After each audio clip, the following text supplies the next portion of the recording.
Δεύτερη νίκη για την Καστοριά, coach. Πρώτη εντός έδρας. Λίγα λόγια για το παιχνίδι. Ήταν ένα παιχνίδι που ήταν στο προγραμματισμό μας, να πω ότι θα έπρεπε να το κερδίσουμε με τον οποιοδήποτε τρόπο.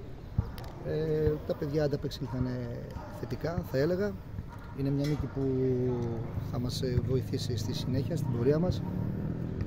Είναι μια νίκη που θέλαμε να την κάνουμε για τον κόσμο μας, που μας ακολουθεί και στα εντός έδρας παιχνίδια αλλά και έξω, όπου μπορεί.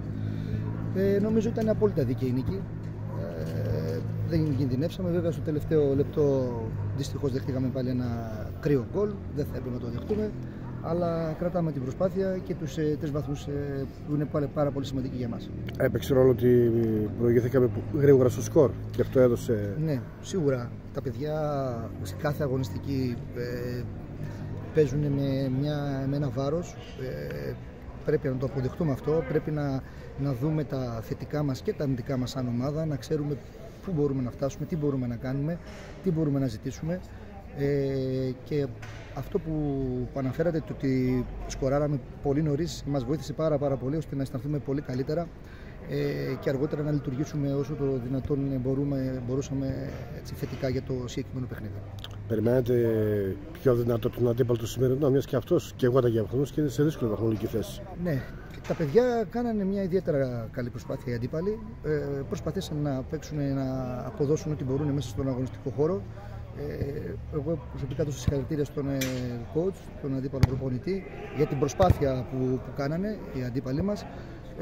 Από εκεί και πέρα νομίζω ότι και εμείς δεν τους δώσαμε πολλά περιθώρια να διεκδικήσουν κάτι παραπάνω στο σημερινό παιχνίδι. Ήμασταν αρκετά αποφασισμένοι και γι' αυτό θεωρώ ότι εξελίχθηκε κατά αυτόν τον τρόπο ο αγώνας. Σε 9 μέρες από τώρα, ένα παιχνίδι ακόμα μέσα στην έδρα μας με τη Λευκήμη. Πώς είναι τα πράγματα? Ναι, ένα παιχνίδι σαν όλα τα υπόλοιπα.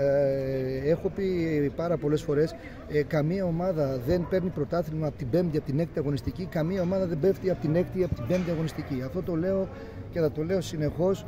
Δυστυχώς κάποιοι φίλαθλοι, λέει, ο κόσμος απογοητεύονται εύκολα, ενθουσιαζόμαστε εύκολα. Όχι, η ομάδα έχει μια συνέχεια, έχει μια πορεία που πρέπει να τη στηρίζουμε σε κάθε αγώνα, κάθε Κυριακή. Η ομάδα, καλός ή κακός, δεν είχε την ανάλογη, πώς να πω, ο προγραμματισμός από την αρχή του καλοκαιριού δεν ήταν ενδεδειγμένος, δεν έχουμε κάνει την ανάλογη προετοιμασία, τη σωστή προετοιμασία και γι' αυτό μας βγαίνουν κάποια προβλήματα τραυματισμών, θα μας ξαναβγούν κι άλλα παιδιά στην πορεία της, στη διάρκεια. Προσπαθούμε συνεχώς να αντιμετωπίσουμε αυτά τα προβλήματα που μας προκύπτουν με όσο το δυνατόν καλύτερο τρόπο. Εμείς θέλουμε τη στήριξη, αλλά τη στήριξη στα δύσκολα, όχι στα εύκολα. Όταν η ομάδα τη χρειάζεται, εκεί θέλουμε όλους άπαντες να μας στηρίζουν. Από εκεί και πέρα, μέσα στα αποδυτήρια έχουμε κάνει ένα πάρα πολύ καλό κλίμα, έχουμε μια πάρα πολύ καλή ατμόσφαιρα, λειτουργούμε πάρα πολύ καλά και θεωρώ μόνο μέσα από αυτή τη διαδικασία μπορούμε να προχωρήσουμε και να βελτιωθούμε ακόμη περισσότερο. Ευχαριστώ πολύ. Ευχαριστούμε. Και εγώ ευχαριστώ.